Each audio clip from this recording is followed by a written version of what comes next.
तो नमस्कार, मैं धीरेन्द्र अवस्थी। क्या देश में कुछ बड़ा होने जा रहा है? ऐसा हम इसलिए कह रहे हैं कि देश के मुख्य चुनाव आयुक्त के खिलाफ तृणमूल कांग्रेस यानी ममता बनर्जी की पार्टी ने ये तय कर लिया है कि संसद में वो उनके खिलाफ महाभियोग प्रस्ताव लाएगी। दोस्तों, 9 मार्च को संसद के बजट सत्र का दूसरा चरण शुरू होने वाला है। लोकसभा के स्पीकर ओम बिरला के खिलाफ नो कॉन्फिडेंस मोशन पहले से ही आया हुआ है, जिसकी चर्चा 9 मार्च से शुरू होगी। देश के संसदीय इतिहास में इसे दुर्लभ अवसर माना जा रहा है कि देश के 2 शीर्ष संवैधानिक पदों पर बैठी शख्सियतों के खिलाफ एक साथ बड़े प्रस्ताव आ रहे हैं। पूरे विपक्ष के बीच इसको लेकर सहमति बन चुकी है। जाहिर सी बात है कि भारतीय जनता पार्टी यानी प्रधानमंत्री नरेंद्र मोदी की सरकार के खिलाफ सबसे बड़ा मोर्चा खुलने वाला है।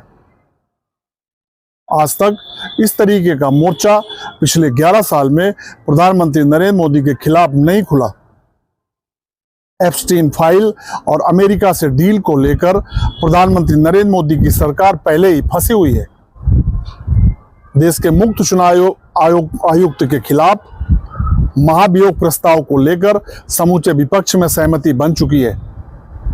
लोकसभा स्पीकर ओम बिरला के खिलाफ आए नो कॉन्फिडेंस मोशन पर टीएमसी के सांसदों ने हस्ताक्षर नहीं किए थे। उसके पीछे वजह यह मानी जा रही थी कि टीएमसी ये चाह रही थी कि मुख्य चुनाव आयुक्त के खिलाफ वो लाने जा रही प्रस्ताव में कांग्रेस उसके साथ खड़ी हो। अब ये कहा जा रहा है कि इस बात को लेकर पूरे इंडिया ब्लॉक में सहमति बन चुकी है।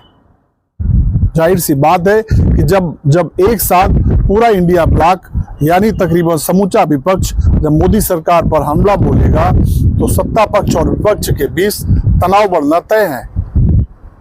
मोदी सरकार यानी प्रधानमंत्री नरेंद्र मोदी इस तरह की स्थितियों के लिए, इस तरीके के माहौल के लिए पहले कभी तैयार नहीं रहे हैं। पहले से ही फंसी प्रधानमंत्री नरेंद्र मोदी की सरकार के लिए ये मुसीबत बड़ी होने वाली है। इसके जरिए पहले से ही देश में मोदी सरकार के खिलाफ एक माहौल के बाद इसके जरिए जो माहौल बनेगा वो भारतीय जनता पार्टी के लिए उसका सामना करना आसान नहीं होगा।